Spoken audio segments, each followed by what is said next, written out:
ناوێوی کەنگی چێبوویە کەنگی مریە تمامە تێدەنا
Şu anda Salahiye bölgesindeki Baba Haydar mezarlığındayız.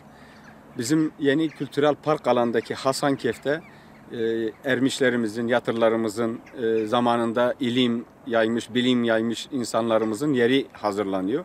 Bunlar iki tane Şeyh Ali var. Verkanna, Baba Haydar, Şeyh Sevenç yerleri hazırlanmış.